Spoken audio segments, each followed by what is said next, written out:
തിരുവനന്തപുരത്തേക്കൊന്ന് പോകാം. ഓണത്തിന് പരവതാനി വിരിച്ചു നിൽക്കുന്ന ബന്ദിപ്പൂക്കളുടെ കാഴ്ചയിലേക്ക് നമ്മളെ കൊണ്ടുപോവുകയാണ് അഞ്ജന. അതിനേക്കാൾ നിറമുള്ള കാഴ്ച ആ പൂക്കൾക്ക് പിന്നിലെ കൊച്ചു പൂമ്പാറ്റകളാണ്. തിരുവനന്തപുരം സൗഹൃദ വിദ്യാലയത്തിൽ നിന്നാണ് അഞ്ജന അനിൽകുമാർ വീണ്ടും എത്തുന്നത്. Over to Anjana. കുഞ്ഞു പൂമ്പാറ്റകൾ അങ്ങനെ പൂന്തോട്ടത്തിൽ പാറിപ്പറക്കുകയാണ്.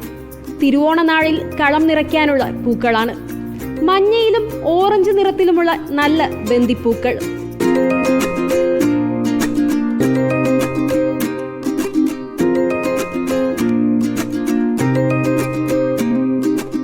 പൂക്കളമൊരുക്കാൻ സ്വന്തമായി പൂക്കൃഷി എന്ന അധ്യാപകരുടെ ആശയം. ഈ കുട്ടികൾ അത് സന്തോഷത്തോടെ ഏറ്റെടുത്തു. കളപറിക്കൽ, വിത്ത് നടൽ, വെള്ളമൊഴിക്കൽ തുടങ്ങിയെല്ലാം ഈ കുഞ്ഞു കൈകളാൽ.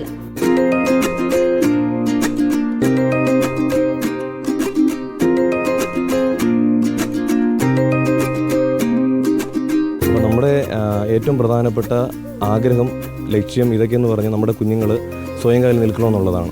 അങ്ങനെ ഇരുന്ന സമയത്താണ് കഴിഞ്ഞ വർഷം നമ്മൾ കുടുംബശ്രീയും അതുപോലെ തന്നെ ഗ്രൂപ്പായിട്ടൊക്കെ ഒത്തിരി പേര് ഇതുപോലുള്ള പൂക്കൃഷി ചെയ്യുന്നത് കണ്ടു. അപ്പോൾ അങ്ങനെ ഞങ്ങൾക്ക് തോന്നി, അങ്ങനെ നമ്മുടെ കുഞ്ഞുങ്ങൾക്ക് ഇത് ചെയ്യാൻ പറ്റും. പക്ഷെ അങ്ങനെ കഴിഞ്ഞ വർഷം മുതൽ നമ്മൾ ഇതിന് വേണ്ടിയിട്ടുള്ള ഒരുക്കങ്ങൾ തുടങ്ങി. കാടായിട്ട് കിടന്ന പ്രദേശമാണ്, നമ്മുടെ കുഞ്ഞുങ്ങൾ തന്നെയാണ് മുൻകൈ എടുത്തത്.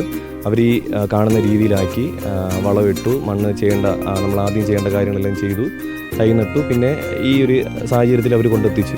ആദ്യ വിളവെടുപ്പ് കഴിഞ്ഞു. ഓണാഘോഷത്തിനായി കരുതി വെച്ചതാണ് ഈ പൂക്കൾ.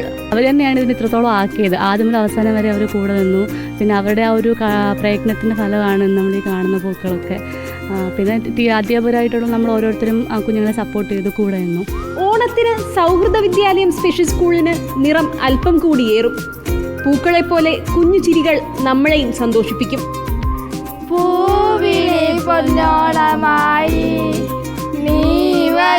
നീ വരൂ പൊന്നോണത്തുമ്പി, ഈ പൂവിളിയിൽ മോഹൻ കണ്ണിൽ മുത്താൽ മറ്റും പൂവയലിൽ. ഹാപ്പി ഓണം. ഈ പൂന്തോട്ടം കാണുമ്പോൾ കുട്ടികളുടേതെന്ന പോലെ നമ്മുടെയും മനം നിറയുന്നു. ആദ്യമായി പൂക്കൃഷി ചെയ്ത് വിജയിപ്പിച്ചതിന്റെ സന്തോഷത്തിലാണ് ഇവിടുത്തെ കുട്ടികൾ. ഇനി ഓണത്തിന് ഈ പൂക്കളാൽ അത്തപ്പൂക്കളം ഒരുക്കാനുള്ള കാത്തിരിപ്പാണ്. വീഡിയോ ജേർണലിസ്റ്റ് വിനയൻ രാജിനൊപ്പം reporter Anjana Anilkumar, in reporter, Thiruvananthapuram.